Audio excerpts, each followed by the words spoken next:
Yes, sir. Participants are joining. We will start the session, sir. Okay. I'm ready. Yes, sir. Um,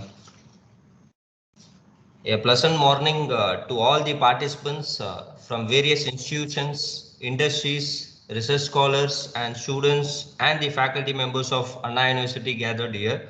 We are very happy to welcome you all for the fourth day of this online faculty development program organized by Institute for Energy Studies, Anna University, Chennai, sponsored by AICTE Training and Learning Academy. On behalf of Institute for Energy Studies, I would take this opportunity to extend my hearty welcome to the keynote speaker of this session, Dr. G. Subramanyam sir, Director, Siri Energy and Carbon Advisory Service Private Limited. He is an accredited energy auditor by Bureau of Energy Efficiency.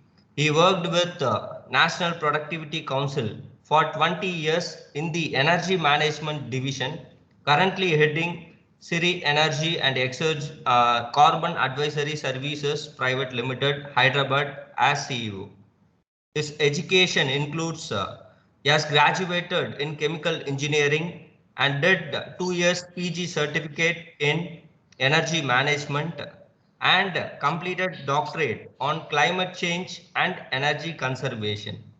His other distinctions include is an accredited energy auditor and also ISO 50001 energy management system lead auditor and IGBC green building accredited professional and carbon footprint lead auditor. He started career with the Fertilizer Corporation of India. Later, he worked with the National Productivity Council for 20 years in the Energy Management Division. And after that, he has started his own company, Siri Exergy and Carbon Advisory Service Private Limited in the year 2008 and carrying out energy audits, water audits, carbon footprint and ISO 50001 energy management system studies and is providing employment to 20 people. Sir has carried out more than 1000 energy audits and conducted more than 200 seminars, training programs, workshops in more than 15 countries. And also he carried out energy audit of thermal power plants, cement, steel, pharma, engineering, petroleum refineries, and more. And he has published more than 15 papers in national and international journals on energy efficiency, clean development mechanism, water audits, etc. Also, he authored a textbook on energy efficiency in pharma sectors published by PCRA. With this introduction, I request you to deliver a talk on energy saving in illumination systems, sir. Over to you, sir. Yeah, thank you, sir, for nice introduction. And friends, I'm based in Hyderabad, and my company, that is Siri Exergy and Carbon Advisory, we are offering services, as I said. So we did some because we instead of taking about the theory about what is lighting, what is the different types of lighting sources, maybe sodium vapor, mercury vapor, nowadays LED. So I thought we'll present two case studies. One is about where we recently did in Hyderabad for the Greater Hyderabad Municipal Corporation, and also one of the thermal power plant, because this program is mostly meant for the in thermal power plants. So I thought, okay, we'll present one more case study for power plant. So just I'm giving a GHMC's Greater Hyderabad Municipal Corporation. So they wanted to implement this LED lighting. LED lighting. So but they didn't have they wanted us to carry out the baseline audit. So because this is a study on ESCO model, it means without investment. So they want somebody who is going to invest and show saving. From the savings they will be taking their money. So for that they want to have all the data, because they should be established actual savings. From the savings only they take back their money. So for that they wanted us to do at least a pilot study for baseline, because they have in Hyderabad the total numbers almost 4.5 lakh 4.5 lakh lights are there, and you can see the switching points. So switching the points in the sense one street is called one switching point. So there are 25,000 switching points. So 25,000 we can't do in the total. So what we agreed is we do 10%. Say 10%, 2,500. So 2,500 locations we do the study. That means during the study, what we do, we will measure power. What is the actual power in the during night time, because street light means only night time. Then also we take the lux levels. So lux, because we have to give the same lux or better lux to get the saving. Otherwise, people are able to reduce the voltage and they can show savings. So that's why we want to do keeping view the as per the national lighting code. As per the national lighting code, we should have a minimum lux on the streets, whether it is a highway or the small lanes, whether it is a 30 feet or 100 feet. So depending on the size of the road, so we should keep lux levels. So we monitored both power and also lux, and also that again lux we had to take as per the standard. So we had to measure a number of points. Like we had to make a grid between the below the pole, again in between the poles. So we had to make and calculate an average and see whether it is within the norm or not. So in addition to that, again count the number of lights working or non-working, because finally afterwards again we should be able to show how many actually because switching off lights, some we can able to saving. So because meter will not bother whatever it is recording. So this is we have done for 25,000 locations before and after. The same thing repeat in the same location, repeat the same location. So this is taken almost 3-4 months for us. So I am just giving the brief history of this one.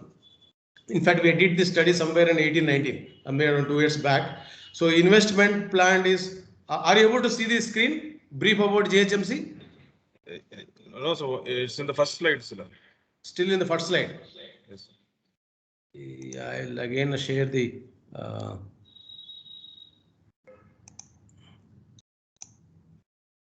Now what about...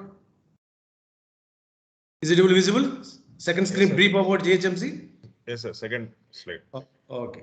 I'm just changing third. Are you able to see the third slide? Yes, sir. Okay, okay. So this is a total project cost, because it's a 4.5 lakhs lights has to be roughly, because initially there were 4.5 lakhs when they started. Finally, we able to replace around 4.2 lakhs. So total project cost is 270 crores. So 270 crores was the investment envisaged, and because most of the municipal corporations are in red, so they didn't have funds to even pay for the even salaries. So what they wanted to implement under ESCO model. ESCO model. So this was you can see the bills. So initial, if you see the load is almost a 76 megawatt. Entire Hyderabad load is 76 megawatt. And also they are paying 180 crores. So 180 crores was the bill. So that is those things we can get even from the bills. But what we require is we want to map all the data in the sense 2,500 switching points, because it is a pilot. So 10% of the locations, and also we measured lux levels and the number of lights glowing. I should that again road width and all those things we mapped. And in the post implementation, again same measurements carried out for the same location. Again, then we have quantified before and after. What is the difference after implementation? Because implementation took almost 6 months. So implementation took 6 months to replace. So the 4.5 lakhs, one agency cannot do it. So they have employed almost 25 vendors. So 25 vendors were empaneled to replace almost 25,000 locations. Sir, presentation is actually blinking, sir. I don't know what is. I don't know, because even I removed the power supply, but I think the problem with your side or something. I thought maybe this. Now it is okay, sir. Now again blinking. Yeah. Yes, sir. So now just that is the initial. So now we'll see how we are able to do it, how we are able to carry it out, and what was the. So there is a again energy mapping. Energy mapping. Hyderabad is divided into 4 zones. It is east, west, north, south, and also central. So for 5 zones are there. Each zone we able to collect all the numbers, actual numbers installed. What is the wattage? Because there are different wattage. You can see here.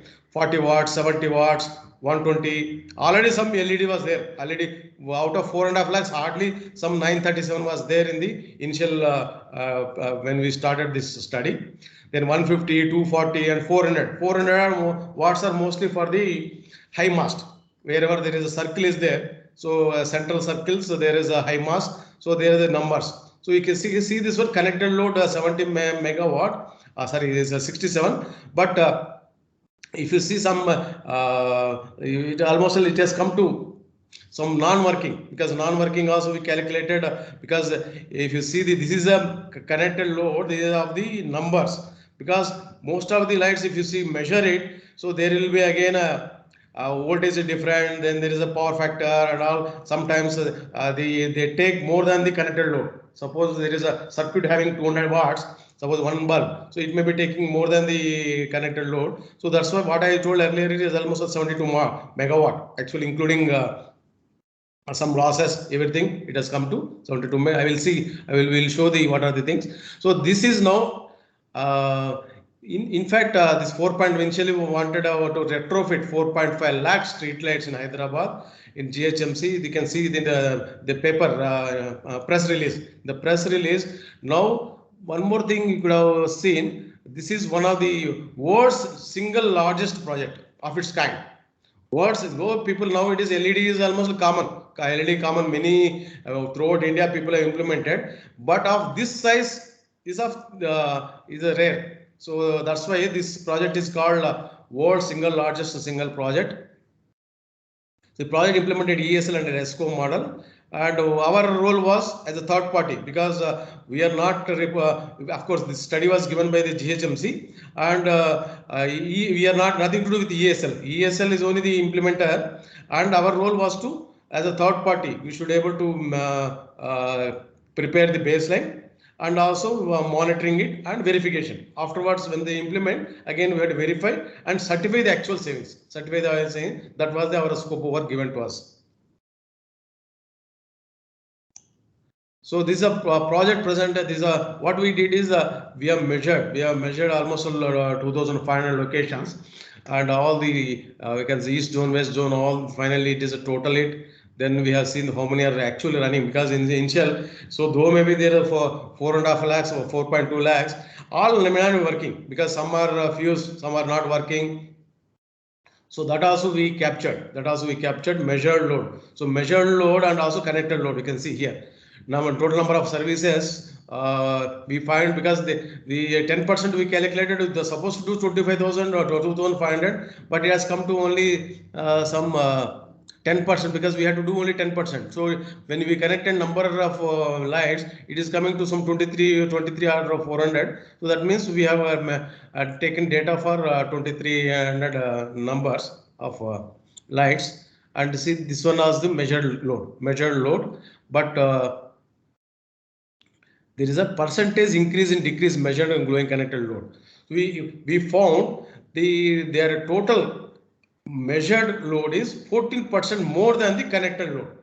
So connected load is, suppose there are a 10 number of lights of say 200 watts. The 10 number into 10 into 200. That means is a 200 into 10. So it is a 2 kW. But 2000 watts divided by 1000 is a 2 kW. But 2 kW it is taking more power. That was the observation. That was an observation. So it is taking 14.37. Some are not working. So how many not working? Again we capture, that is a 79% only working. So 21% not working. So because in future, because all will be replaced, whether working not working, all will be replaced. So we want to again extrapolate when it is 100% working. When 100% working, what would be load? So that also we captured. That was captured, and I have power factor taken, and lux levels also measured. Average lux level were coming only 19 lux. So 19 lux was there. So then I have projected load with 100% because we are taken for 25, that is 10%. Entire, if you project it to total GHMC for all 25,000, it has come to almost 77.59 megawatt.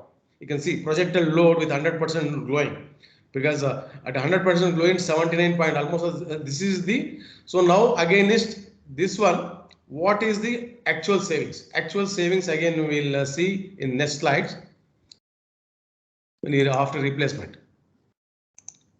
So there is a post pre-implementation. This is this we can see here. The services 23,000. Suppose we do our 25,000, but they able to give us only to 23,000 odd numbers only to measure. So total light, though they initially they planned 4.5 lakhs, but actual replaced, because some streets still that area is growing, because in a new area, because in any city some areas still growing. So that's why we are already, we have fixed the boundary. We have fixed the boundary, only these locations are only taken. So that to fix the location, there is a 40 to 44.2 lakhs, and connected load was 67, but whereas the actual measured load at 100% glowing 77. Non-glowing, as I said, it is 79% working, 29% not working. And based on that, this is the pre-implementation status. Pre-implementation status, and already told, because finally bill has reduced. Whatever this is there, load etc. Finally bill is around 180 crores, 180 crores per annum. For all 12 months, we have there are so many bills, because each street one connection is called one bill. So we have collected so many bills and compiled, and for the it will give even a seasonal variation.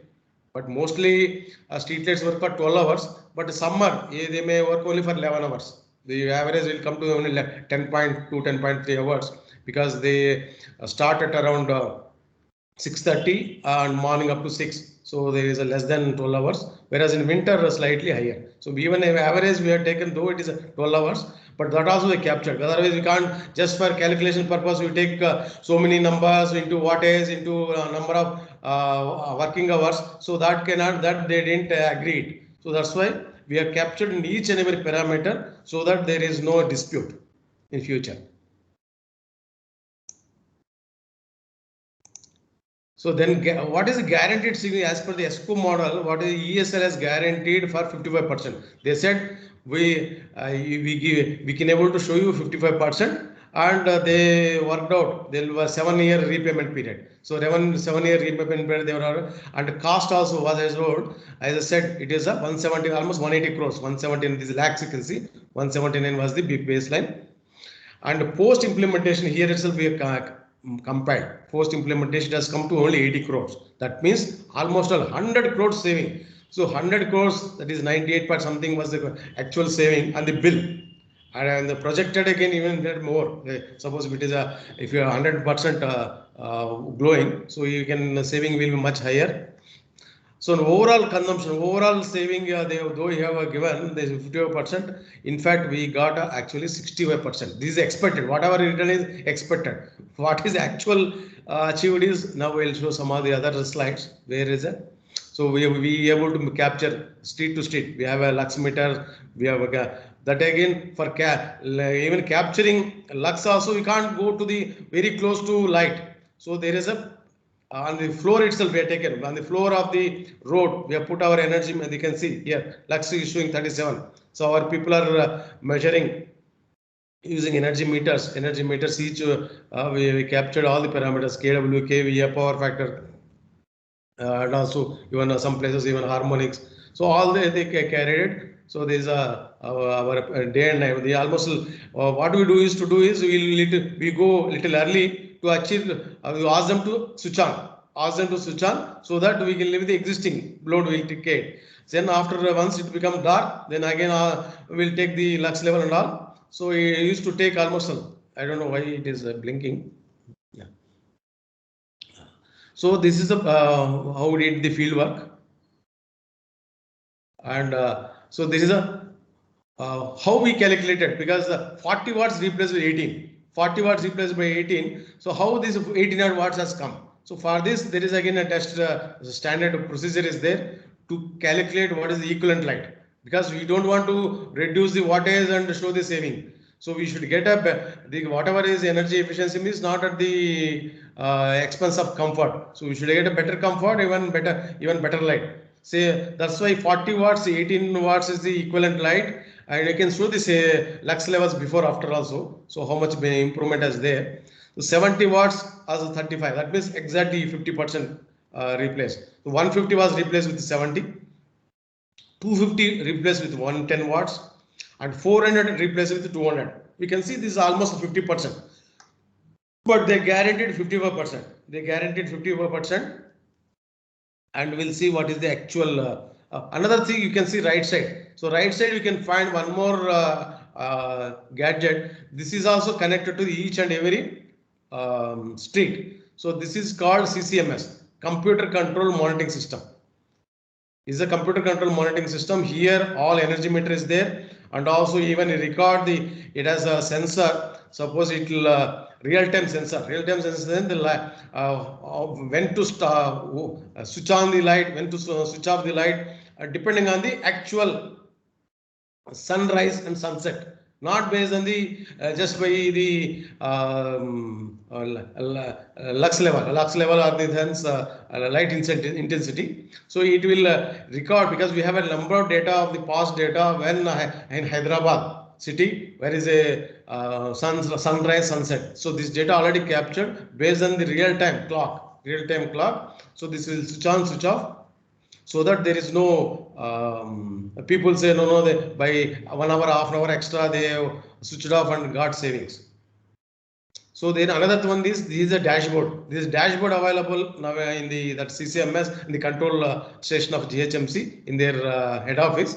So here we can able to see all the zones 1, 2, 3, 4, 5. How many lights are running? What is the total load? How many are working? So all the data is captured. So nobody can able to dispute. So it is output. What is the how many trips are there? Or something as trip. So again the data also captured. So these are now you can able to anybody of you, even sitting in anywhere in the world. So it is there is no password also available for this. So you and I able to even see this dashboard available freely to anybody, because it is being a government organization. So there is no again a password to see whether there's a dashboard and all. So dashboard we can able to live data, all the live data. Suppose in daytime, so even some places even daytime also lights are running, because that is a typical some lights will be daytime also they'll be glowing. So that is again loss. So that also we can able to see from this dashboard. So another thing is we can able to see from here pre and post, because we had taken each pole or each street, one data sheet is fixed. So in the data sheet we will be taking not only one day. So day 1, day 2, day 3, day 4, day 5 data taken, average also taken, and also there are all the people has to sign, because if I declare myself I have taken data and there is so much of savings, so don't agree for that. So there is a person from ESL, there is a person from the municipality, and my person. So three people has to be signed. So there will be these people will be signing, and we have see the actual savings. One of the location before it was a 626 kWh per a day basis, because otherwise I can take one single instantaneous reading, I could do it, but they don't agree. So we are able to see the entire capture for a number of days, almost 7 days, 1 week, and I can see the actual power saving 228. Before is a 226, after is 228, and the saving is 63.56%. So 63% we also could not able to believe, though it is a guaranteed 55%. 63, of course, some of the places less than below 55 also there. By and large, the saving is more than 60%. By and large, more than 60%. So this is the captured, and so wherever there is a mode of operation, timer is there is a single phase. So what is the energy meter, which energy meter it is recorded. So all this data is captured. You can see now the results achieved screen. Hello. Yes, sir. Yeah. So as I told, actual load, because the baseline before implementation, I said it is 77, and with assuming 100% going, because we are taking extrapolated all 100% going. So actually it has reduced to 29 megawatt. Imagine what is the difference? 61 almost 62% reduction in load, that is a demand. In terms of megawatt, it has come to almost a 30 minus 77 47 megawatt. So 47 megawatt in a single location, like one municipality. Imagine what will be the if he is able to implement throughout India, different big cities. Imagine. Similarly, even bill. So bills also, actual bills, it has showed around KWH wise 51%, and rupee wise, though I said it is a 170 180 crores was initial, it has come to 94 crores bill wise, because bill reduction, though they said 47, because the bill, sometimes there is an increase in tariff, there is an increase in some of the number of lights, and also they are given particularly some of the occasions like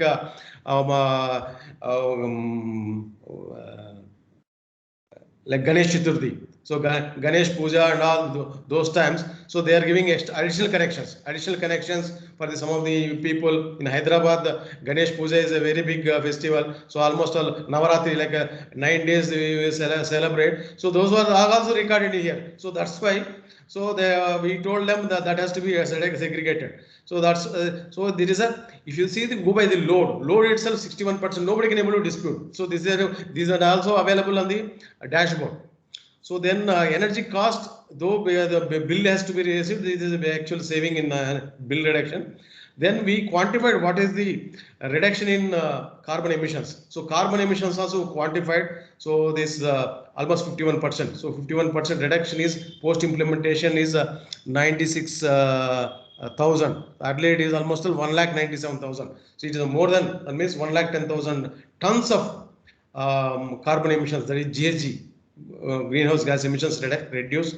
So it is a big achievement. This is a big achievement for the, and also because we also involved. So now everywhere they are claiming these figures. These figures are now in fingertips, and they are getting left and right. I think GHMC got more than 10-12 awards in recent past. 10-12 awards they got recent past. So this is overall summary of the project I am just giving. So the total number of seats for 4.2 lakhs. Initial load was 100% megawatt and 77. That's reduced to almost 30 megawatt and 47 megawatt reduction. Then percentage load is 61%. Then units before actual 24 crores reduced, 24 crore and reduced to 11 crore. So and bills also 180 crores to reduce 94. And investment is 270. If you go by the payback period also 3 years. So 3 years also very good. 3 years payback period means it is a 1/3. So 1/3 means it is almost 33%. So 33% rate of return. 33% rate of return, where you will get? Even if you put 1 lakh in your bank, you get hardly some 6% only returns as if you put in FD. So if you are a senior citizen, you may get slightly less.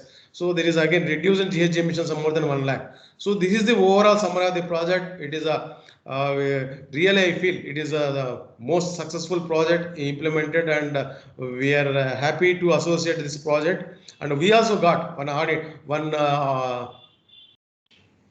award. So being under technology, so we got one award for this for both. So you can see the bills also, actual bills also I'm showing here. Actual bills 16, 17, what was case, and 19. Why you did put 18, 19 in comparison? Because still some are under implementation, some are not fully replaced. So that's why when 100% replacement is there, so we are comparing. So earlier 24 crore units are reduced to 11 crore. So this is a consumption saving, because we are more interested in the units, not the bill. So bill, in a sense, bill may increase depending on the tariff. They may be increase in the demand charges. They may increase in the unit charges, etc. So that is the actual bills we compared. And another one is uniqueness of this project. Uniqueness of the project is, as I said, it is the world's single largest LED project, because everybody is implementing LED, even in the houses, even in your institute. I don't know how many still there, how many even 100% replacement are not there. There is not. So LED is a buzzword now. LED is going to give a we can able to, by closing our eyes, we can able to replace and get a 55% saving. So even we can able to give a saving without measurement also. Without measurement, how can saving? Because we know how many are replaced, what is the wattage, 100 wattage, what is the next wattage, that was 70 watt replaced with 35. So direct 50% saving. So to 400 watt replaced with 200. So that means again direct replacement. But they being the public sector and they don't want to take any risk, and they said, so they measured all the parameters. And nowadays BESL is not agreeing for this. They are showing as a deemed savings. So deemed savings is because I know your bill is so much and so many numbers are there. I am replacing with the 400 with 200. So you measure only one time and calculate the deemed saving. From the deemed saving, they want to take back their money.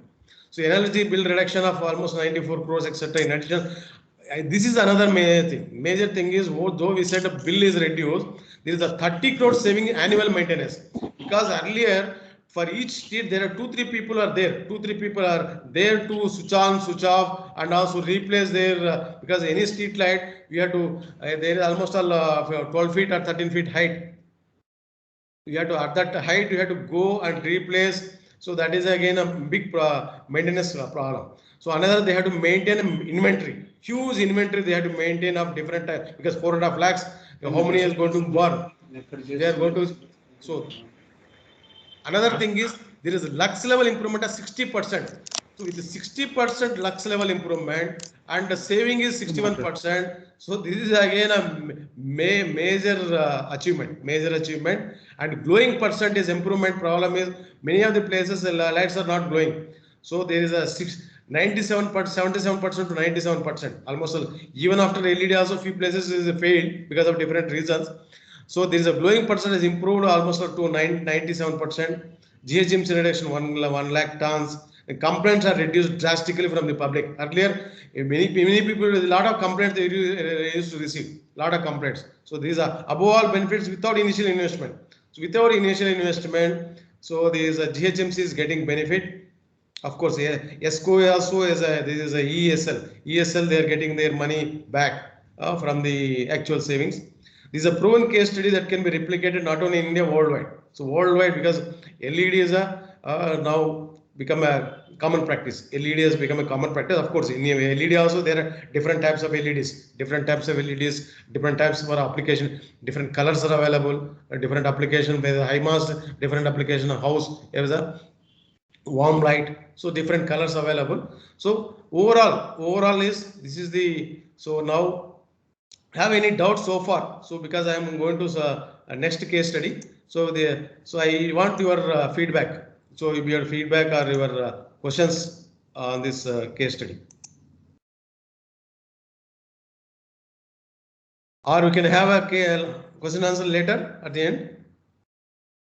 Yes, sir. We will provide 5 to 10 minutes at the end. Okay.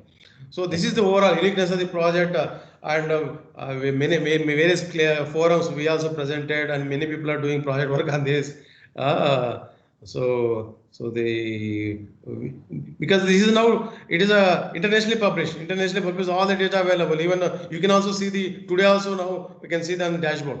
We can see the dashboard, and 24 hours data is available, real-time data. So now we are going to present one more case study. One more case study is about a power plant. Because this is a study is again a power plant. So power plant, of course, a typical power plant, thermal power plant. So the power is used. So there's those generating power. Some part is again used internally for the running of the equipment. Suppose it's a typical power plant. So assume there is say 1000 megawatt you are generating.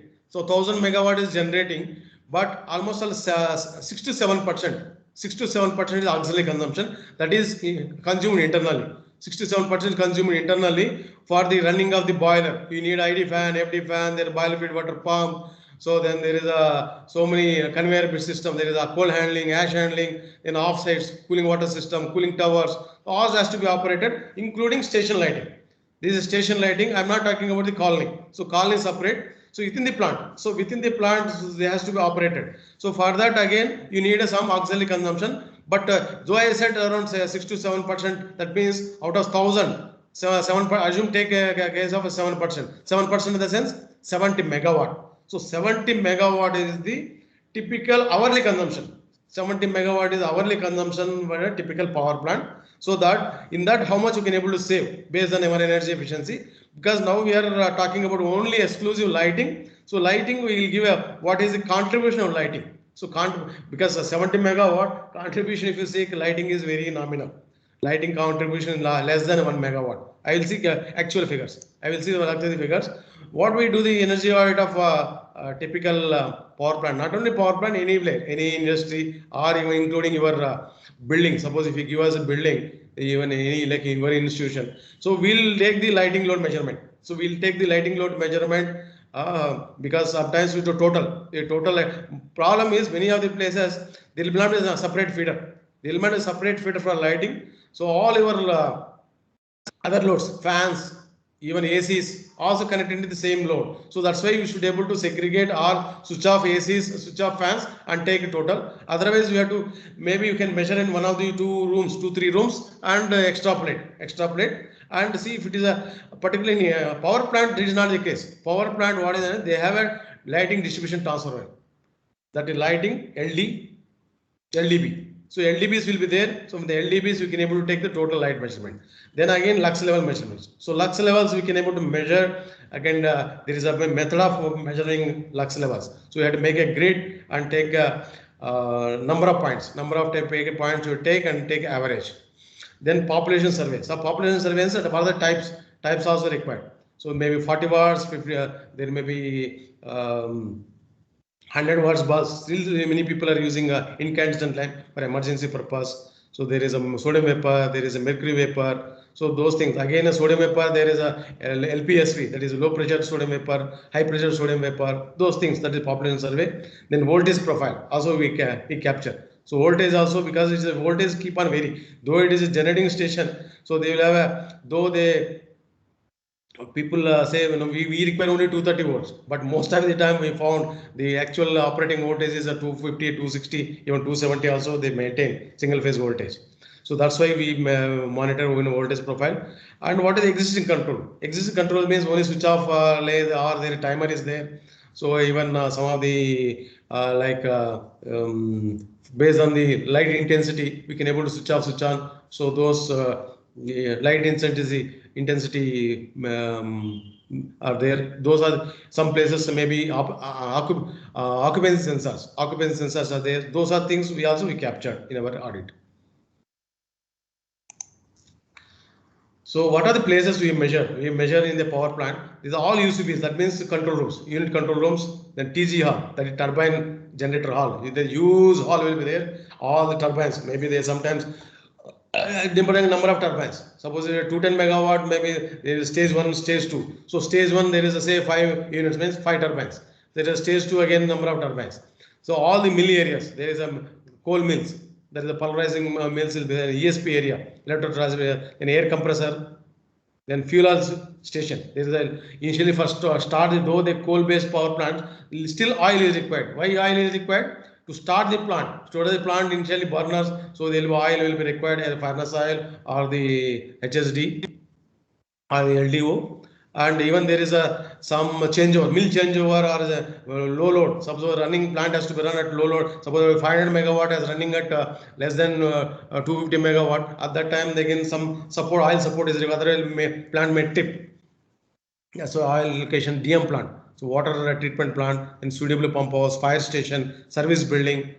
Then there is a switchyard control room, because once you generate power, again they have to be stepped up to 220 kV to distribution. Then all boiler area, then ESP control rooms, then coal bunker area, CH, again coal handling. CH means coal handling area, stage 1, stage 2, ash handling, auxiliary pump house, hydrogen plant. So hydrogen also generated because we require a generator cooling, some hydrogen, in canteen, switchyard, street lighting. So all these are so captured and location. We have taken the what is the number of lights working. Then there is what is the lux level.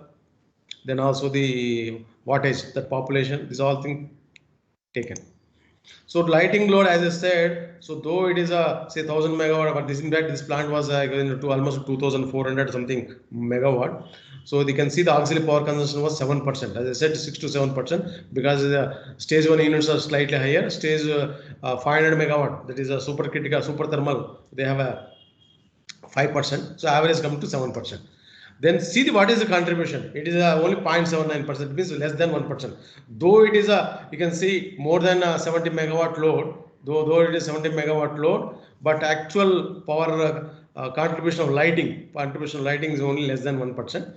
But so though is contribution less, still we do, because our scope is to do the energy audit of lighting. We did the lighting survey and also did the audit and showed some savings. Source of savings will come to next. What are the places we have there is a saving potential.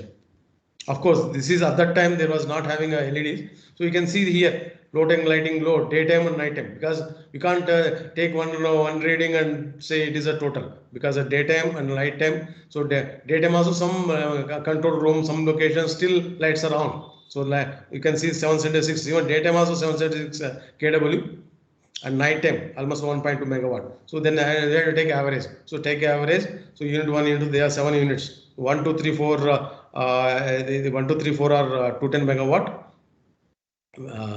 Sorry. And the remaining 5 unit 5, 6, 7 are 500 megawatt. And you can see the lighting population. So see the lighting population, there are different lights as I told. So stage 1, stage 2. Stage 1, stage 2 off sites. There is almost 8,000 in the main plant. In addition to that, there is again a cold handling area. Cold handling area is a number of lights are there. That also we have captured. There is another 1140. So 1140 was there in the cold handling area. So total put together, so that 8,000 plus say another 1140, almost say 9,000 odd, almost 10,000 numbers. So 10,000 numbers are the population numbers of different types. So now we will see, because at that time there is no LED, because I'm talking about almost 10 years old data is this one. So we will see still when we have taken the voltage. So voltage, you can, as I said, the typical voltage requirement only 230 or 240. But actual voltage variation in the sense it was going up to 260 volts also. 260 volts also was the supply voltage for some of the stage 1, stage 2 areas. This is a supply voltage. So why this voltage is required? I will come to one of the slides where we have recommended some voltage control or reduction in voltage, and what is the advantages. I'll tell you.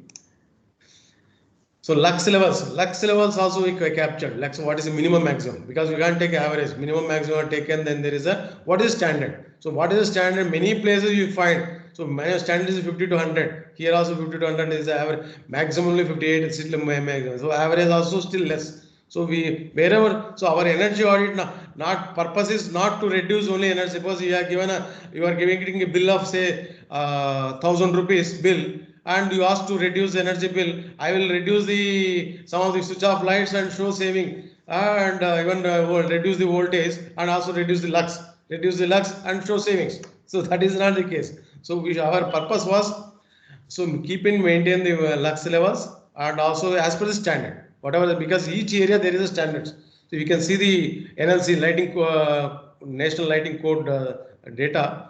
The standards. So for each area, boiler area, turbine area, DC set area, when the street lights, so there is a standards are there. So we have to keep the standards. Even for the office purpose. Office purpose, you need a minimum 150 lux.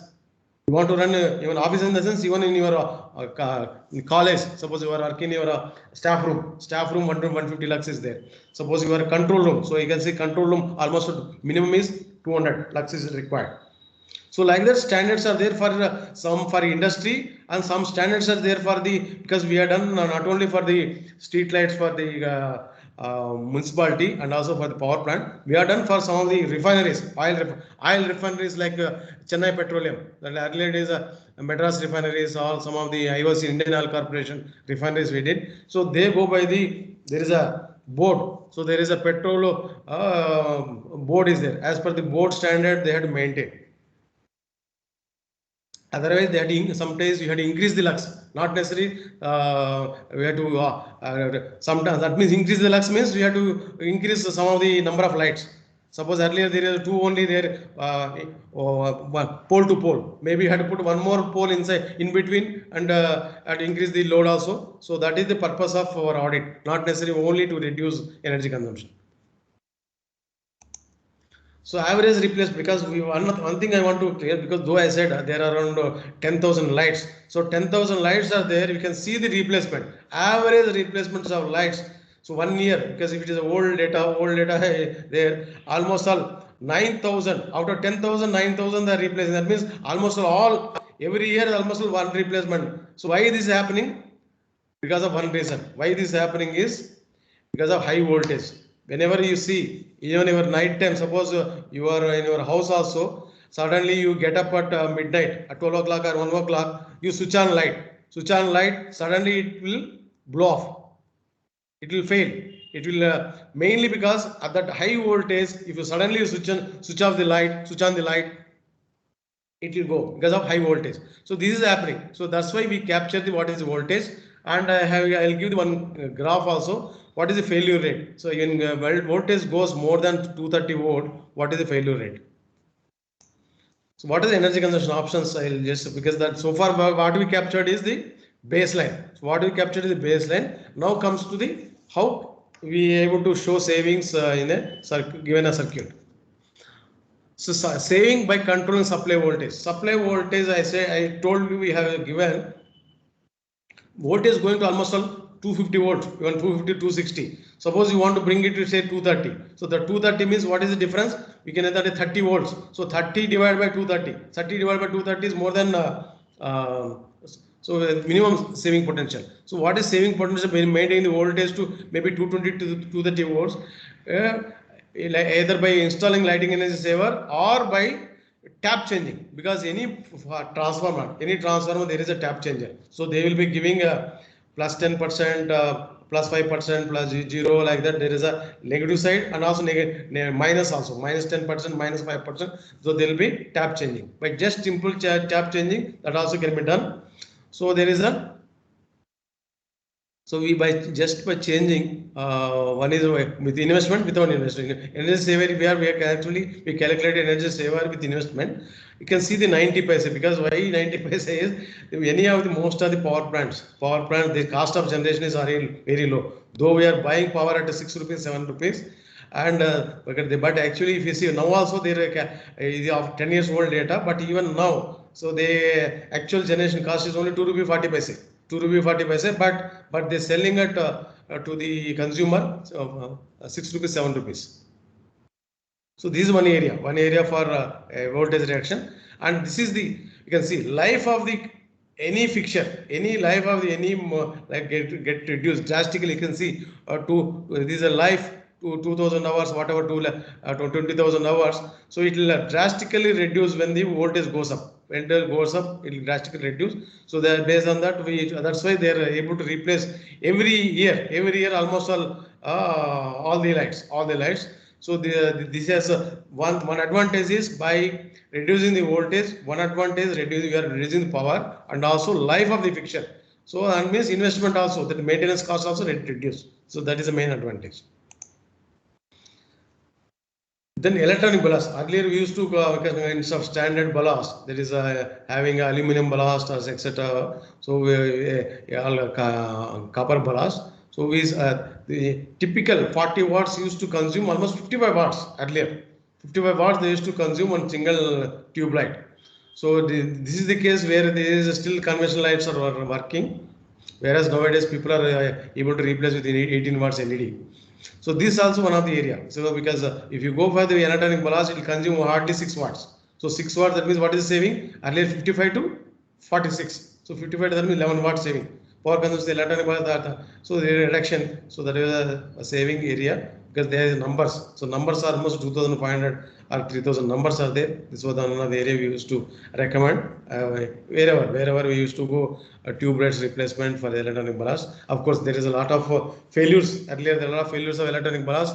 Now that problem is not there. Not a problem. Another thing is they used to create a lot of harmonics. Lot of errors they used to create in the circuit, they used to fail. So another one is replacing 400 watts HPMV lamps with 250 watts mercury halide lamps to get a similar light. So for a circuit for 100 numbers, if you replace, we taken as a sample because we can't replace all in a 1 year. All cannot be replaced in a single year. So in a phased manner, we have to replace. So maybe 100 if you replace, what is the benefit? So for 12 hours operation, we have to calculate it today. Almost we are going to reduce 40%, almost 400 to minus 250. The difference is 150 watts. So 150 watts saving, that is a difference of saving 150 and 80 kWh per day and 365 days. So the saving is, of course, the cost of the fitting was higher, though it is a 5 to 6 years. Typically, why the 5 to 6 years is because energy cost at the time only for 90 paise. Otherwise, if you take instead of 90 paise, you take 5 rupees, 6 rupees, automatically payback period will come down. So that's why many things very difficult to convince power plant because they even want to ask them to implement so variable speed drive. So variable speed drive we recommend the payback period come to 4 years. So 4 years for them they said no too long period. So we can't get of course. Main big problem is their cost of generation is lower. So we ask them to take no you should not take your cost of generation. You will take a cost of selling. So cost of selling power you have to take, but somehow they didn't convince. What they say is now also we save reduce energy. Suppose I reduce energy, suppose the 1000 units I reduce, that means in India earlier there is a lot of demand. Now they're not the case now. Not the case because even reduce the 1000 watts, so they had to reduce the load on the generator. Earlier there is a lot of people are still starving for power. So if now you don't take power, somebody will take. So that was the situation earlier. Now we have a surplus power in India. So modernization of control rooms. So control rooms also all old power lights was there. So we asked them the number of lights because all the FTS 1440 FTS was there. Again go for energy efficient. Nowadays we can able to go for a LED straight away replacement for FTL 40 watts with 18 watts. So that can be the saving we can able to carry. So this also there is investment, huge investment we quantified. Additional power cost of power, but 90 paise was the unit cost at that time.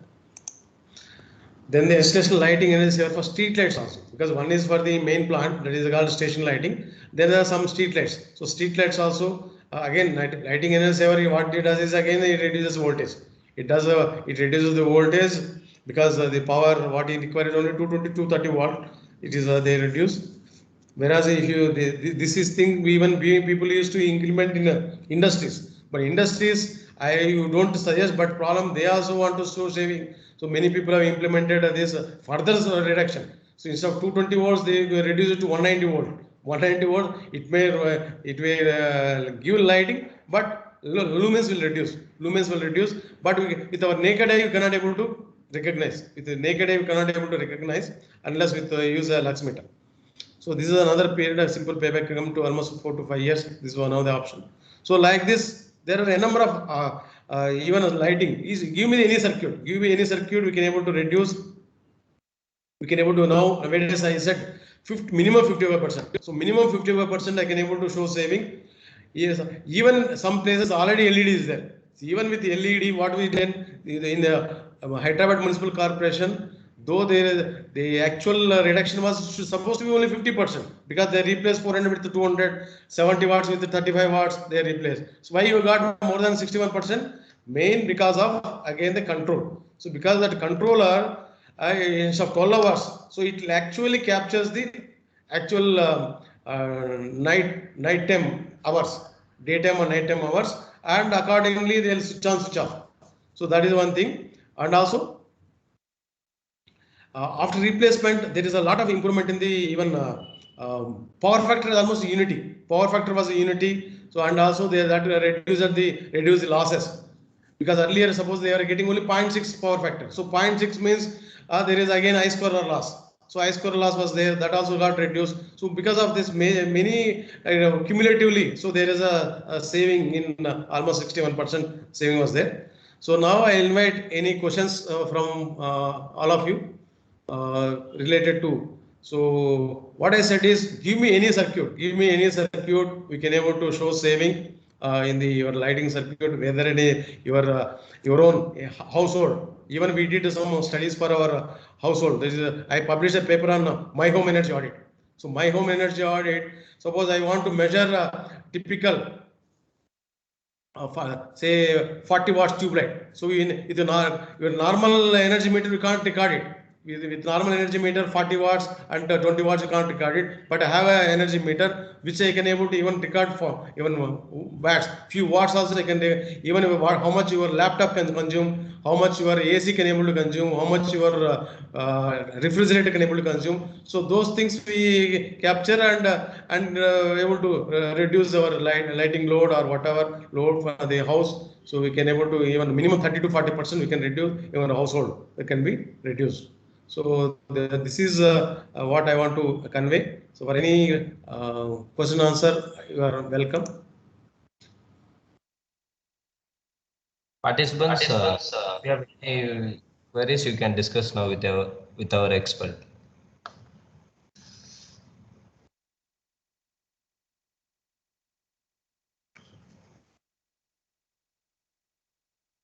Because I didn't talk about types of lighting, how lux is measured, how what is the LED, how it is manufactured. Again, LED, what is the technology inside LED? Because I am not going to design anything. So my purpose is you give me the location. You give me the location in existing system. How best we can able to do. Finally, my customer should get a benefit. So that was the intention. We do energy audit.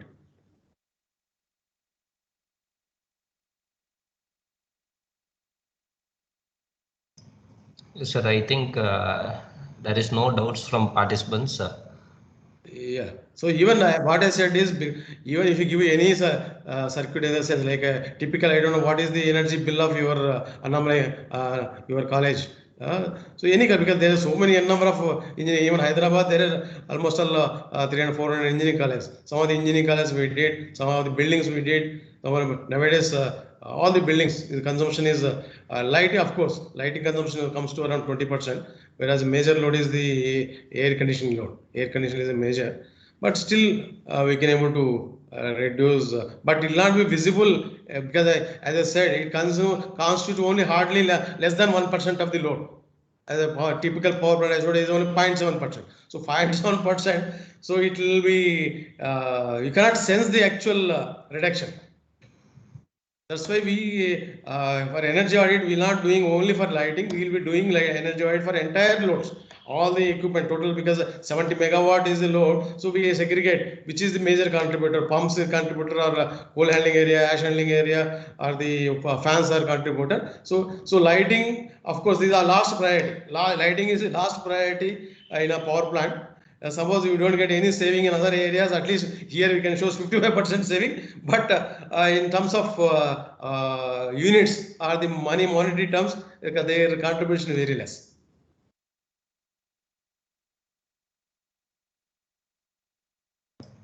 Okay, sir. Thank you, friends. I hope Thank you. And sorry, you can, because you can able to my contact details are available. So you can able to take. 1 second, I'll share my contact details. If you able to. Able to see the screen? yes, sir. So this is my mobile number and this is my same WhatsApp number, and also I have my website. Some people have come to students from WIT, Vellore Institute of Technology, Vellore. They came for a project work and they want to associate in our live projects. So some people came earlier, and for any we can able to, even I have published, I said on my home energy audit, that was of course long back I published. So some you can able to see from the net. So what is the, some people got a saving of almost, I got only some 30%. Some people who has read my article and he says he got a 37% saving. They have to appreciate the people who can able to get more saving. So by implementing similar, because now it is a standard. So there is nothing new in this, in the sense we can able to LED is the buzzword, so just simply replace with LED and we can get a major savings. So only thing you should have some, you have to do some minimum investment. And payback period will be somewhere roughly around 2 to 3 years. 2 to 3 years, you can get back your money. That means still it is a 33% savings. So 30% is a huge benefit for the even household. Yeah. Thank you, friends, and I'm disconnecting. And for Yes, any, sir. Thank you for spending your valuable time with us, sir. Thank you, sir. Participants, please wait. The next session will resume within 1 or 2 minutes. Thank you.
Sir, welcome, sir.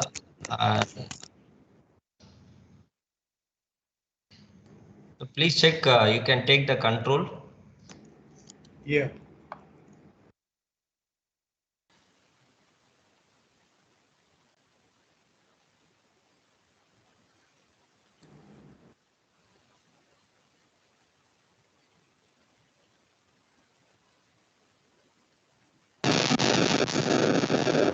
Oh, Mr. Sham, it's okay? No, sir. Actually, it is not in full screen mode. It is in full screen only. No, no, sir. You can share your screen. Eh, so please click F5, sir. F. 5. Okay. No, sir. I think from here I will share you, sir. You can stop sharing. Why we are not able to get it? Yes, sir. Yes, sir. It is not in presentation mode. It is in normal mode. Just a second, please. Sure, sir.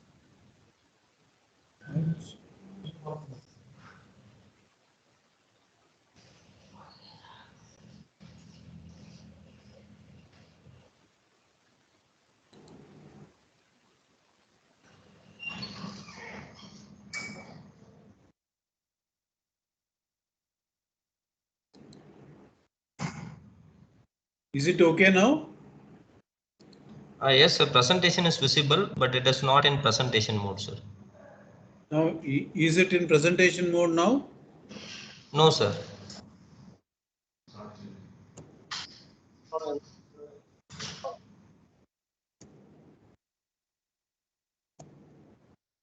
Is it now? No, sir. No, sir. Good morning, sir. Venkata here, sir. Yeah, please. Very good morning, Mr. Venkatraman. Yes, sir. Shyam, I think you can show the slides. Yes, Sir sir. will be able to address the audience. Yeah, Sure, fine. sir. Please go ahead. So I will stop sharing. Yes, sir. Yes, sir. Please, sir. Please.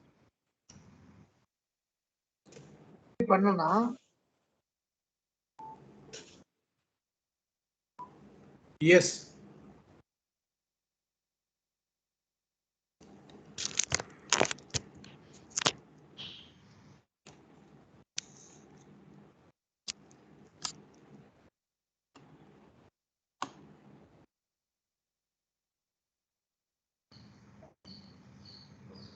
Yes, sir.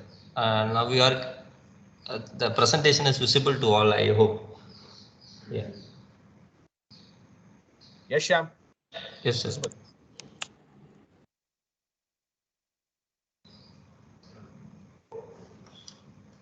Sir, are you ready, right? Shall we start? Yeah, I'm ready. Yeah. Yeah, I'm ready.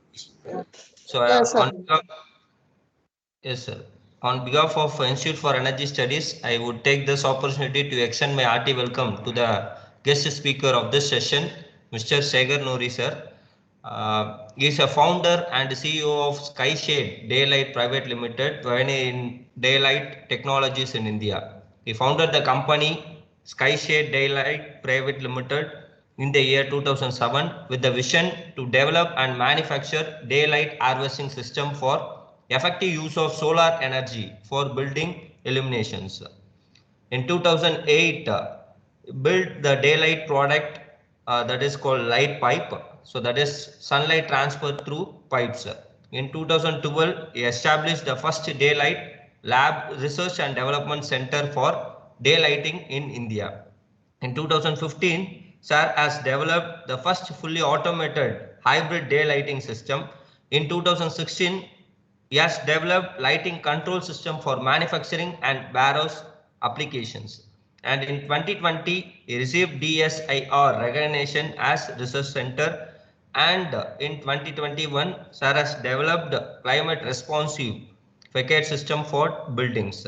This recognition includes is a winner of 5 national awards on product innovation and is a holder of multiple patents. And he worked with Indo-US Joint Clean Energy Research and Development Center for Building Energy Efficiency and is an active member of Indian Green Building Congress since 2008 and is a key speaker on all the daylight and lighting control applications and he published several articles on daylight lighting applications in leading buildings and construction magazines. So now I request you to deliver a talk on energy conservation by daylight harvesting, sir. Over to you, sir. Thank you, Mr. Shyam. Thank you for the introduction and good morning to you all. Namaste. So, in this particular session, which the Anna University, the Institute of Energy Studies has organized, and I'm thankful for the opportunity given to me and to our company to do this presentation. I hope this presentation will give you an overview of the capability of how to use the daylighting, the natural light for building illumination. Normally we call, there are two terms called sunlight and daylight. These two terms are used, they are rather interexchanged without the full understanding, without the full import of the meaning of them. Next.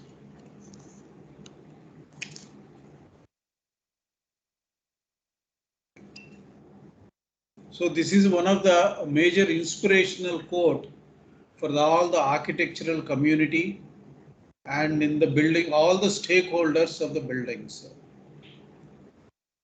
How best we can use the natural light into the buildings. How we will design the buildings to make use of the natural light. There are two things, light and ventilation. These are the two fundamental things of a building. Once a building is constructed, through the life of the building, these two elements, ventilation and natural light, they stream through the building. They are the life of the building. The heart and soul of the building is natural light and ventilation. So any building design needs to incorporate these two elements very, very effectively and passively. This is called a passive part of architecture, and this is a very critical element whenever the building is conceived at the design stage itself. Next. Now I have used the word daylighting, and there is also the word sunlight. How we distinguish both of them?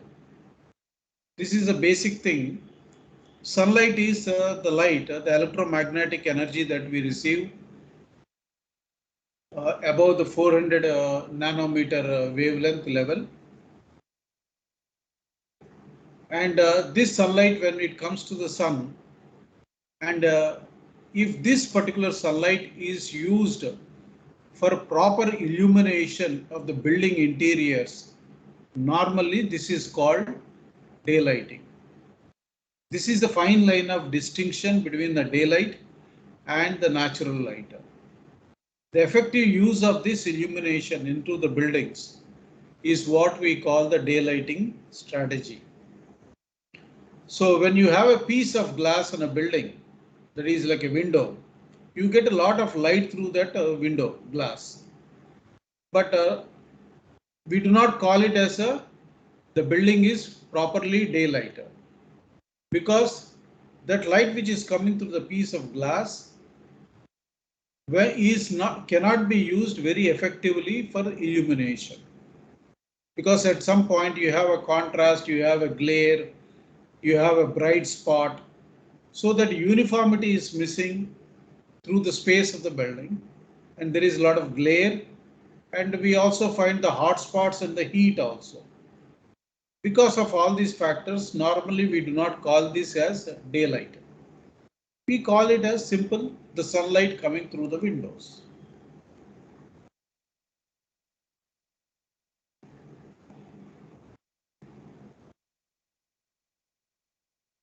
Shyam, can you please quickly? So these are the why daylighting, a simple slide what we say. There are two factors which are associated why you need to have a good daylight in the building. One is the most important one and the intangible benefit of the daylight, that is health. Health is the most important factor today. After practicing daylighting actually across the buildings, I personally realized that if somebody asks me why daylight, health is the most important factor why anybody should have daylight in the buildings. It improves your vision. It connects you to the exterior. It keeps your psychological health very, very good. This is a key factor. The second part of the daylight is the energy part of it. That is, whenever you are using this daylight, obviously being a renewable source of energy, a solar energy, it saves you a lot of energy in terms of your air conditioning costs, in terms of electric heating and the lighting part. So it directly saves your electric lighting energy. So obviously it is saving you your energy costs, and it also saves your air conditioning costs. Air conditioning costs because sunlight, as you know, it nearly delivers around 140 to 150 lumens per watt. And it is a full spectrum light, unlike any other electric lighting sources. Because of that, the effectiveness of the light that comes from the daylighting, the illumination part of it, it is so effective. Even with a low wattage of it, your brightness levels are very high in the building, And because of this, you will be using less amount of solar power to lit up the buildings. Because of that, your air conditioning costs, they reduce. Next.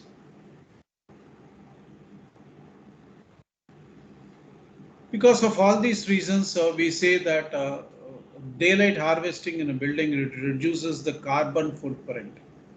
Today we know that we are all talking about net zero buildings. Either it could be a thermal power plant, it could be a residential home, it could be a commercial building, it could be an office building. Carbon footprint is the key. So today the ECBC, the Energy Conservation Building Code, talks about certain levels of lumen density, that is so many watt per square foot or square meter of the electric lighting load to be connected. But still we need to go down much lower than that to achieve a proper net zero buildings or a good quality green buildings. In thermal power plants, there is a huge amount of electric power that is used. Of course, as compared to the machinery, this power of the illumination that is used for electric lighting is still lesser, but there is a huge amount of scope to reduce that still further down to the extent of around I would say around 60 to 70% we can reduce that power consumption of electric lighting by proper use of daylighting and electric lighting, energy efficient controls and electric lighting. Next. Which effectively means that even the solar, even the thermal power plants can achieve what we call today near net zero buildings. Thermal power plants are obviously the sources of power generation, but they also need to be stand as a models for energy conservation.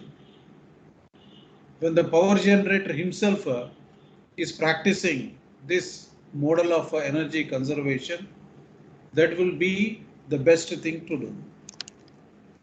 I have seen a lot of thermal power plants whenever I was visiting. They are very keen on this energy conservation, and I'm very glad to see that the public sector power plants and so many power plants which I visited during my course of practicing this daylighting systems strategies. I was so convinced that they are so happy and proactive in implementation of energy conservation measures. Now, I would very briefly I will touch upon what are the sort of strategies that can be involved in making any building to properly have the daylighting in the building. One we call as the top lighting, other is the side lighting. Top lighting is from the roof. If you are able to get your light through the building, we call it as a top lighting. So in the top lighting, we have systems like a proper well-engineered skylights. When I say skylight, I do not mean a transparent sheet or a piece of glass. Then we have the light pipes, the tubular daylighting systems, which can carry the light through the pipes into the building wherever you wanted it. Then through the walls, you can get a huge amount of light. If the building fenestration, which includes your roof and your walls, if they can be effectively tapped to collect the sunlight and distribute it into the building space, and the entire space becomes properly naturally lit, then that becomes a very good daylighting strategy. It does not give you heat, it does not give you glare, but it gives you an excellent illumination in the building. An illumination where you will be, the visibility is so good, people are able to connect very easily to the workspaces and to the building exterior, and they are very comfortable.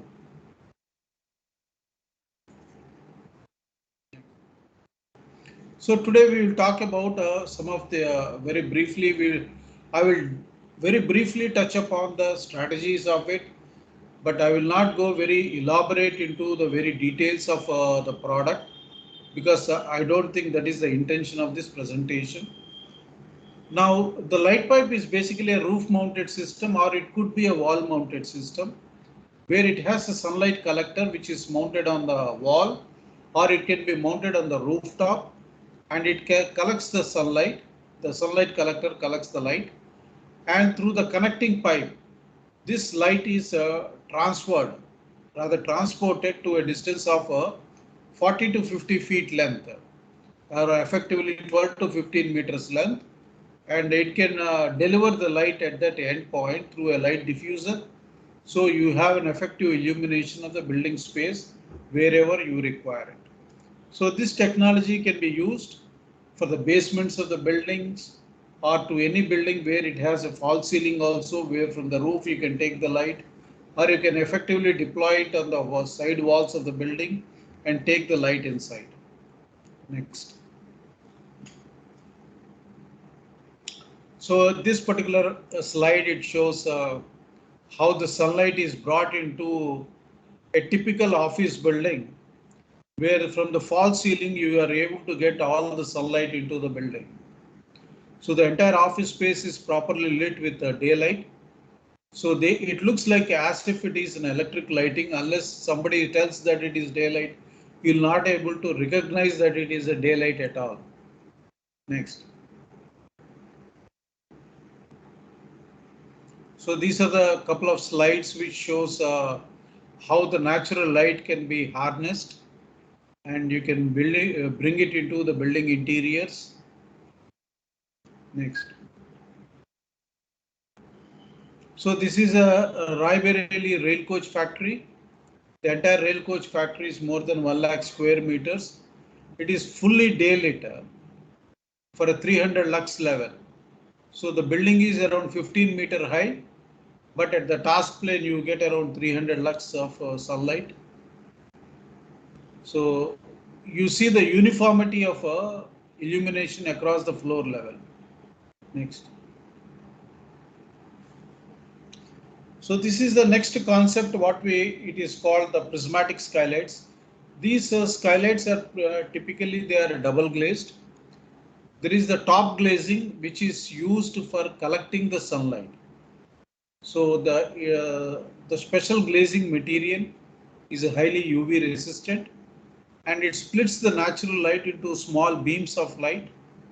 Then it has a secondary glazing, which is a light diffusing glazing.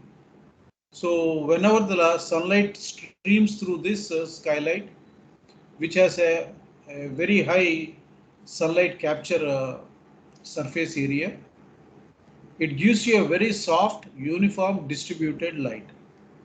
This is a very well engineered system. Today it is very popular for all the manufacturing buildings, the industries, the thermal power plants, warehouses. Today this product is so effectively deployed to replace the strip lights, or what we call the roof lights, the flat polycarbonate sheets people use. So those are being used, replaced by this particular product, because this gives you an excellent daylight without any glare or heat. Next.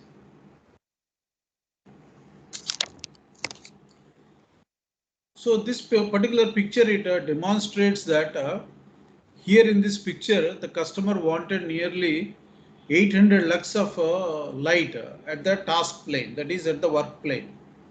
So light is delivered at around 800 to 1000 lux here in this particular industry, that is the garment industry, which is very demanding in terms of lighting illumination. So around 1000 lux was delivered at the task plane here from the roof. Next. So for the factory applications, typically right from the asbestos roof to any metal roof to standing seam roof, you name any type of roofing system, these systems can be effectively deployed. Next. So this is one more slide. This is done for the LG equipments at Coimbatore. I think more or less in India, across the country and abroad, we have done a huge number of installations of this particular product. I would say nearly 30 to 40,000 installations have been done till today, which is very successful for this product. Next. Yeah. Next, please. These are all the various roofing systems. It could be an open roof, or it could be an insulated roof. Any type of roofing system, insulated or any type of roofing system, including the RCC roofs, you can install this particular system. Next. Now we'll come back to, we will go to the next one. After when we use the daylight into the building, one of the very important things what we did observe over a period of time is that you have a lot of natural light in the building, that you installed multiple systems, you got natural light. But we see that by force of habit, a lot of people do not switch off the electric lighting. But if you have to have energy efficiency, it is very important that we have to switch off the electric lighting. And normally, human beings, what we are, we do not switch off the electric lighting. That is the reason why you see a lot of times people put this sticker saying that switch off the lights when you do not require. All these things, posters, we see them. But they are not actually effective. So this is the reason why we thought about seriously that daylight harvesting should always be integrated to the electric lighting of the building. So when the daylight is good and it is very much available in the building, the electric lighting should seamlessly switch off. And whenever the daylight is not available, then you need to have the electric lighting coming in automatically, so that the user in the building is very happy and very comfortable in using the building space. So this is a hybrid daylighting system. Next. This is a hybrid daylighting system where it has an integration of the complete electric lighting, the lighting controls, and the daylighting component of this. So in this particular one, the electric lighting, whatever is the lighting illumination that is required, the customer can design it to the requirement. So he wanted a 300 lux, 400 lux or 200 lux, depending on the use of the building. You can have the electric lighting intensity properly designed. Then you have the daylighting system. Then you have the lighting controls also. So it is equipped with a controller and the lighting sensors. So it effectively monitors the amount of ambient light that is available outside, and it keeps a track of the sunlight, and it switches on the electric lighting depending on the light which is available. So the system intelligently understands, okay, this is the amount of light which is available outside, and the customer requires so much of light inside. So we need to switch on or switch off the electric lighting depending on the light requirement. Next. So in this system, what we have done, this is the hardware. Yeah, next. These are all the control hardware. In a control hardware, you have the entire gamut of it, right from the control panel to controllers to all of them. The control panel, what it does is a customer can interface through to the system through the control panel. He can set the amount of light illumination that is required and the number of lamps he wants to switch on or switch off permanently to have the control of it. Then this is also critically integrated to an energy monitoring system. Now this energy monitoring system is very important for us to understand really what sort of energy savings are you able to achieve. What is the energy consumption we have by deploying all these controls and as well as harvesting the sunlight.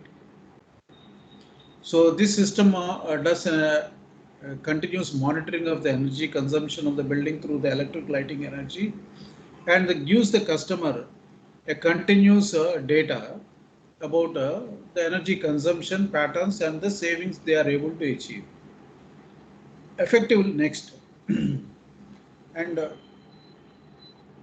next please. So this is how the data is published and the customer can remotely see this data of the energy consumption and the savings part of it on the dashboard of the system.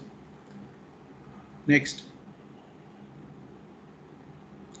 So what we have seen whenever we have done this hybrid daylighting, that is integration of the building electric lighting to controls to the daylight harvesting, the electric lighting load reduces by nearly 80%. So if they are using 100 kilowatt of our electric lighting load, so this can effectively reduce to around 20 kilowatt depending on the usage of the building pattern.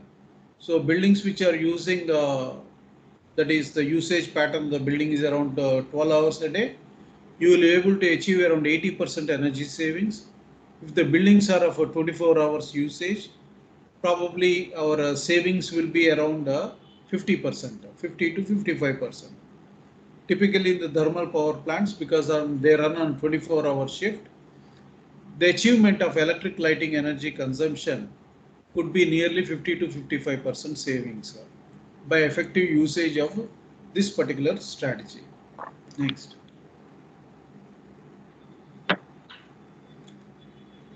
So this is one question that has been always asked and we have been proactively addressing this issue of what exactly is the economics, the energy savings, what is the capex on that, what is the sort of expenditure are we able to incur on this installation of these systems, and what is the sort of payback, because in renewable energy we always talk about the payback. What is the energy savings? What is the payback of the system? So purely on the electric lighting energy savings, and we will be able to do around 1 to 2 years, 1 to 3 years payback, depending on the type of system and the type of building that is used. This is the normal range of payback periods of all these daylighting systems. Of course, if you do the life cycle costing of any particular daylighting system as compared to LED lighting or anything, which has a replacement cost, it has a maintenance cost. In a daylighting system, the life cycle cost is extremely favorable. Life cycle costing is something today industry practices a lot. Not only the payback period, they also practice the concept of a life cycle costing of any particular energy saving device or any particular system. Next. Now we are talking about buildings, how we can capture the sunlight from the walls. So before we did discuss about how we can capture the sunlight through multiple strategies and multiple products like the light pipes and the prismatic skylights from the roof. Now here very briefly we'll talk about how we can collect it from the walls. Of course, the light pipe is one product which you can use it on the walls. But more than that, we recommend that whenever the building fenestration, that is the walls of the building, which are of a very high amount of area of the building, you can use a very effective system of sunlight redirection systems. That is all the sunlight which is incidenting on the wall of the building. When you have a window or a glass or a simple wall, so much of sunlight is incident on this building fenestration. If this light can be captured and redirected in a very, very effective manner with some sort of optics, and you can take this light around 12 to 15 meter depth very easily, and that would be the one of the best daylighting strategy that can be done. Next. So here the sunlight redirection happens. So the incident sunlight, it gets redirected to the building ceiling. So which means, you do not have a glare. Glare is one particular factor which is really disturbing in the whenever you are using sunlight, because sunlight is a very intensive amount of light energy. So that intense light energy, when you see with the human eye, you will have a glare. So invariably the sunlight is redirected to ceiling, and from the ceiling it gets diffused into the space. So this diffused sunlight gives an effective illumination, a 360-degree illumination in the building space. So this is what we call a well brightly daylit space. Next. So this is a slide which talks about the incident sunlight, how you can redirect it. Now this redirection can happen around 12 to 15 meter depth into the building. So when I say 12 to 15 meters, it is nearly around 40 to 50 feet depth you can be able to achieve the sunlight into the buildings. So it could be a case of an open office, or suppose a building you have a north-south orientation. What we have seen is in a 25-meter floor plate of the building can have an effective illumination using the windows. In a normal case, you don't see windows able to give that illumination of a 20 to 25 meter depth in the building. But this particular system will enable the building to use natural light to a depth of 20 to 25 meters in the north-south axis of the building. We being in the northern hemisphere, obviously we get a more of amount of sunlight exposure on the southern side. So the southern side of the building obviously gives the maximum amount of daylight. So the northern side is a bit indirectly lit. So architects, when they do the design of the buildings, normally they take this axis, the north and south exposure of the buildings, for maximization of the daylight penetration. Next. So this is a particular slide which talks about how a simple office space can make use of a small window to get an ample amount of daylight into the building. Next. So in the case of an open office, the simple windows are retrofitted with these systems to get the maximum amount of sunlight.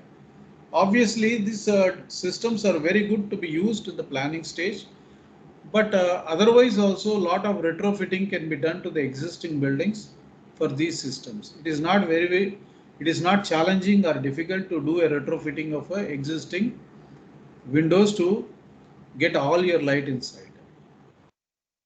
Next.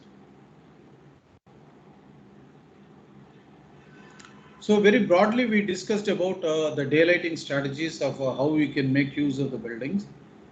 Now, very briefly, we'll touch upon the electric lighting efficiency part of it. I think my previous speaker was eloquent on that particular subject, and he explained a lot of things that have been happening. I'll very briefly touch upon.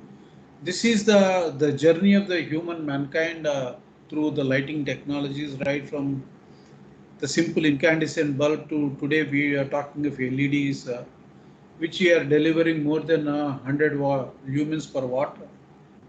Of course, they are still increasing and increasing.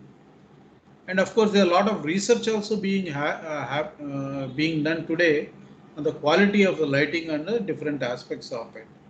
Very briefly, we'll touch upon the quality of the lighting of the different light sources. Next. So this is one of the very important things. Electric lighting, the choice of electric lighting should always be made on the different parameters, not just on energy aspect of it. That is how many lumens it is delivering per watt, or how much of energy you are able to sell. Suppose today we see it's a very common parlance that we say that a metal halide of 400 watt, you can replace it with a 150 watt LED lamp. This is a common parlance of language today we are all talking. But whenever that is always a good thing to do in terms of energy savings. But any lighting designer, people who are seriously interested in lighting, should also look into some of these aspects like the color of the lighting what sort of spectrum of light that particular lighting source is going to deliver. This is very important. The spectrum of light, the color of light, the distribution of light. So when you start holistically looking at the lighting in these terms, lighting is actually looks a very serious and complicated matter, that you need to do a proper design to get a proper good quality lighting in the building. When I say good quality of lighting, it is not just lighting. The quality of lighting is more important than sometimes the energy consumption of lighting. Next. I am very sure that a lot of you have been already practicing this. But typically in buildings like thermal power plants, industrial manufacturing, all, what is very important, highway lighting is very important, because you mount the lights, electric lighting, at a typically 10 to 15 meter or a 20 meter height. And you need to get your light onto the task, the floor of the building. So how light is distributed across the floor, what sort of function of the space it is. Sometimes it could be a storehouse, it could be a production area, it could be a normal space, it could be an inspection area. So different spaces have different types of requirement of lighting. So depending on the function of the space, the activity that happens in the space, we need to choose a proper lighting design. It is not simple straightforward case. Like, you replace a 400 watt lamp with a 150 watt lamp or a 200 watt lamp. We need to properly, holistically understand what is the complete functional parameters that are required for a proper lighting design of the lighting space.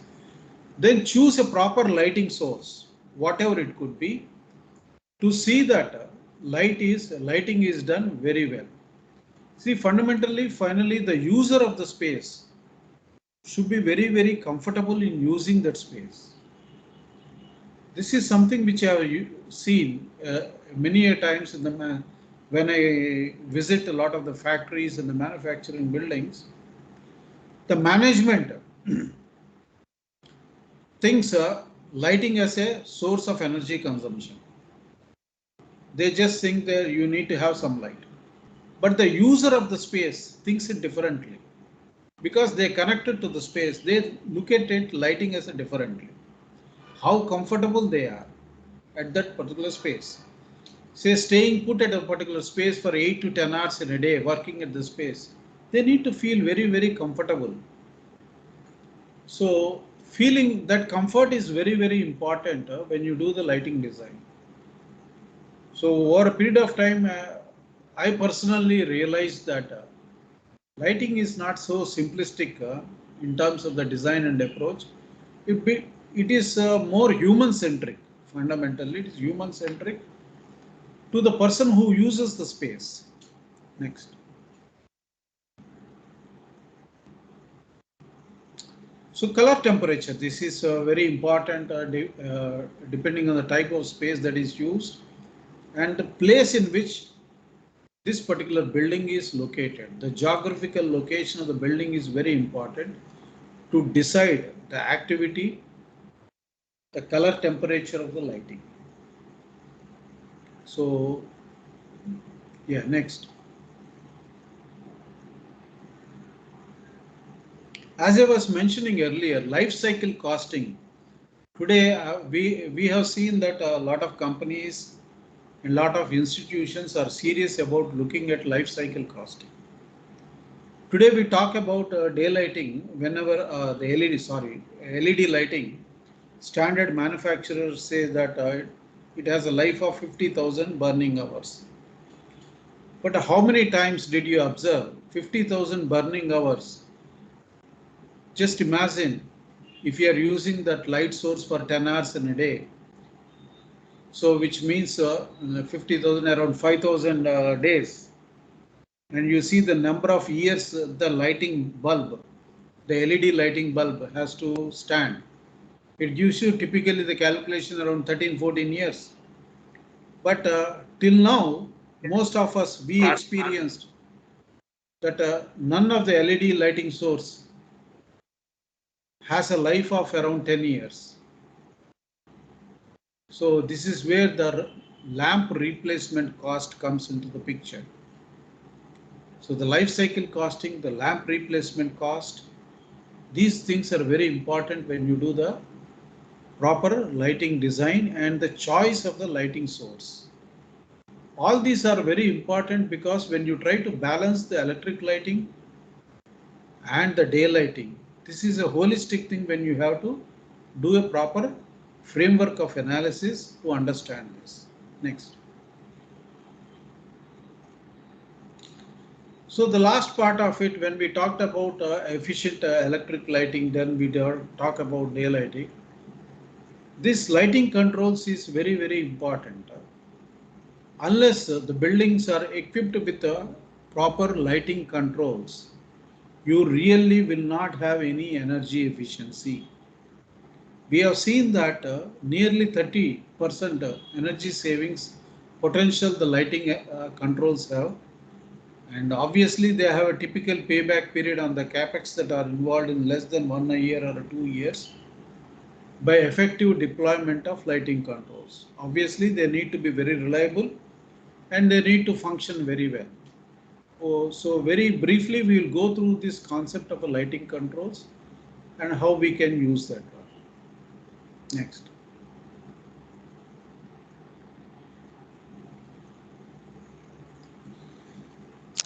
So majority of us, we have not experienced in any high bay LED lighting a dimmable system. In our country, dimmable lighting is not at all popular. I think my earlier speaker was talking about some of the aspects, he was showing a graph showing the power consumption to the lumen output and what we can do. Dimming of electric lighting is very, very important to save energy. We have a particular requirement of illumination when we are occupying a particular space and we are doing some activity. So all the time, we do not require that sort of illumination. A simple on-off controls are not dynamic enough to understand that. So you need to have a proper dimmable lighting control system in place so that the entire lighting responds to the amount of light that is required, which you can do it either manually or probably you can do it in an automated way. So dimmable high bay lighting is one of the very important things because high bay lighting are very high energy sources of energy consumption. They consume huge amount of electric energy. It is very important we should see that probably when we are choosing the electric lighting source, we should see the capability to do the dimming of them also. Luckily, LED lighting being a solid state device, you can easily do a dimming of electric lighting. Unless the metal halides, the tungstens and other things, doing a dimming of LED lighting is very, very easy and very, very effective also. Next.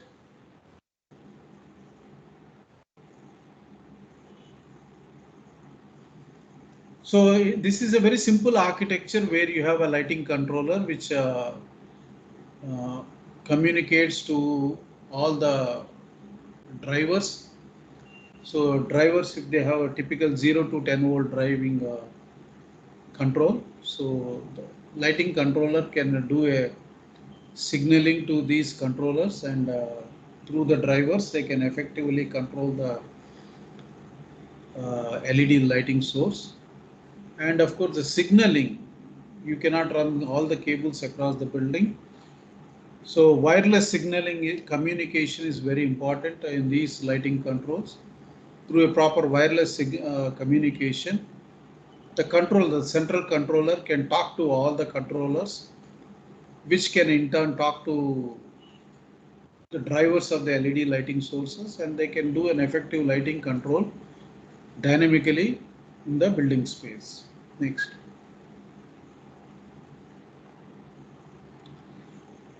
This is the basic advantage. You get a lot of energy savings when you're doing a dimming of electric lamps.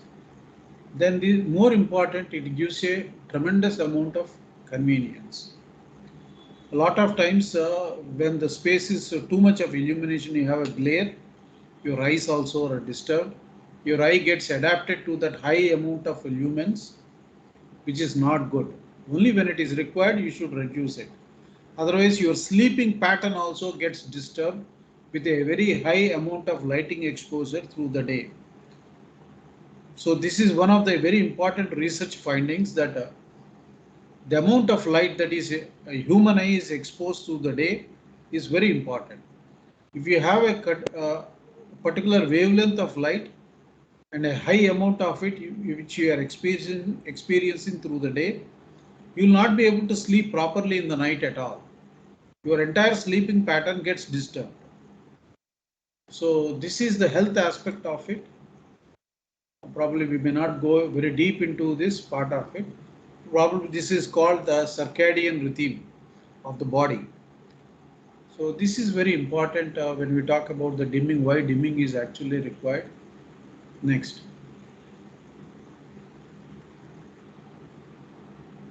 So here we talk about a simple occupancy sensor. Now I am talking not talking about an occupancy sensor which many people understand. You can buy it anywhere today at a small price. But a proper industry grade occupancy sensor is built in a very different way. It needs to have a proper surge protection. Surge protection is critical to give a proper life and the reliability of an occupancy sensor. An occupancy sensor should be microprocessor based control system only. It cannot be any other way. So a proper well engineered, properly built occupancy sensor for different applications to be used. Suppose you are talking about a corridor like this. A corridor, the width is high, the width is low, the height is low, that is hardly around 3 meter height of corridor, but the length is more. So the sensor should be able to measure more of a length, less of the width at a lower height. So a sensor should be properly built for this application. So I'll just showcase a couple of sensors and applications to which they are built. You can use these particular well-built sensors for these particular application. A general sensor will not work for all the applications. You need to choose a particular sensor for a particular application. Next.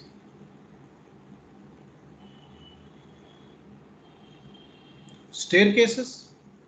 So we see staircases for reasons of safety, they are always well lit, but all the time they are not occupied. So there is a huge amount of savings potential that we can lit up the staircases only when they are occupied. So you need to have a concept of a master and slave sensors to properly control the staircase lighting. Next.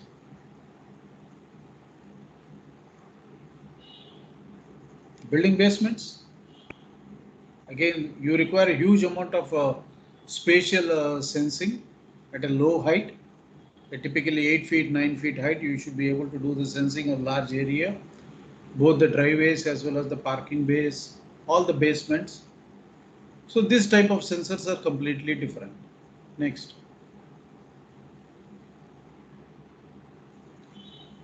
So the occupancy sensors, as I said, there are different types of occupancy sensor. We have we can talk of a sensor which can be mounted at a 12-meter height. That is a 40 feet width. Typically, they are used in warehouses and industry to do the sensing of the floor. But the mounting height is around 10 to 12 meters. So depending on the application, we need to choose a particular sensor and do a proper design and install these sensors and commission them. And outdoor lighting, or what we call the public area lighting. This is a huge amount of lighting load that is used in all the buildings. Of course, thermal power plants, this is also very, very high. So in all these outdoor lighting should be properly done on a daylight based control. Daylight based control is not very important and not a timer based controls.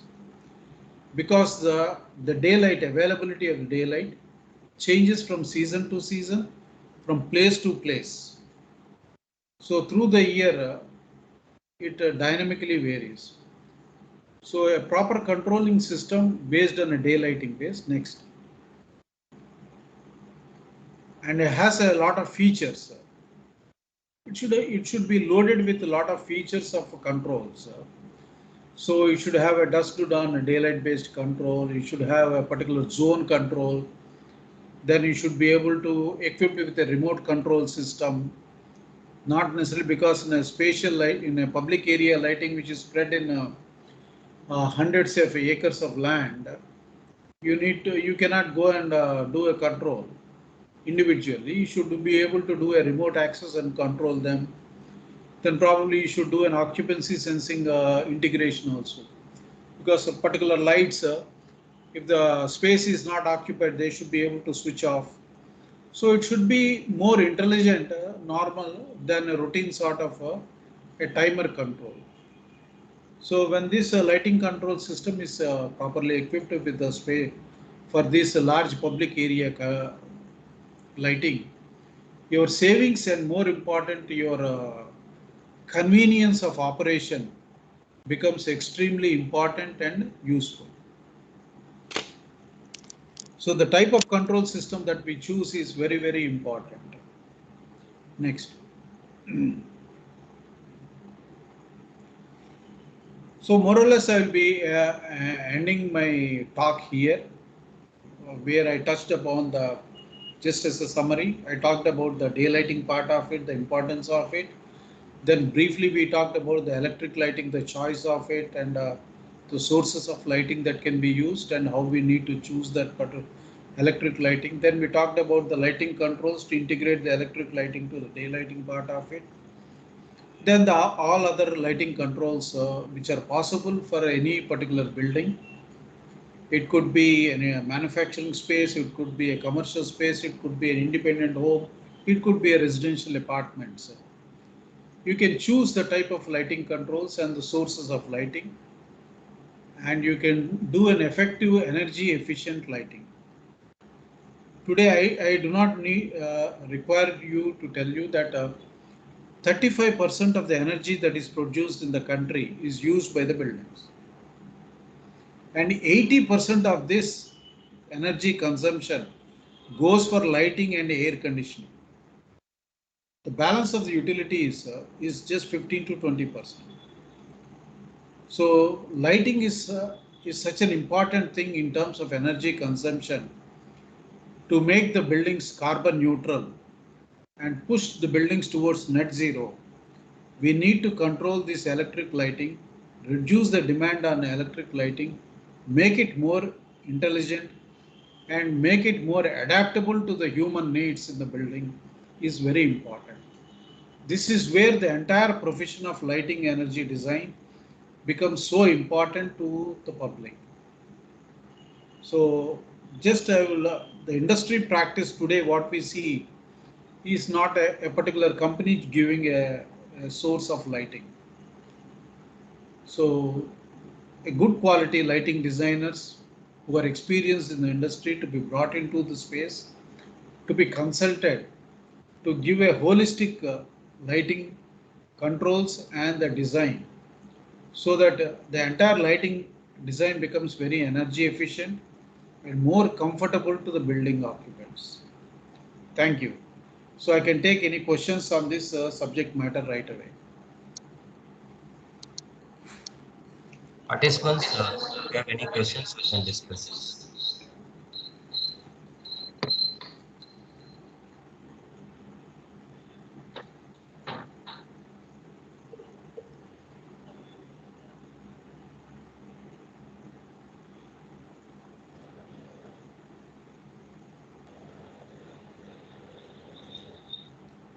Participants, if you have any queries related to daylighting system, please discuss.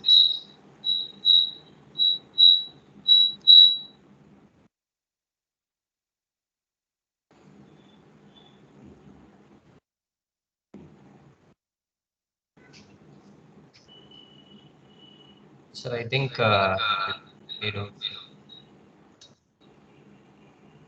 Thank you very much for the presentation, sir. It's very informative. Really, the session is very informative and useful to all the participants, sir. Thank you very much. Thank you, Mr. Shah.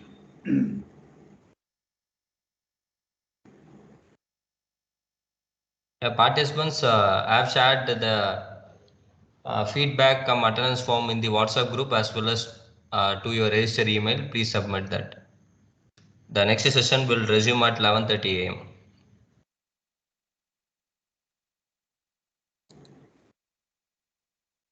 Yes, sir. You can leave, sir. Thank you.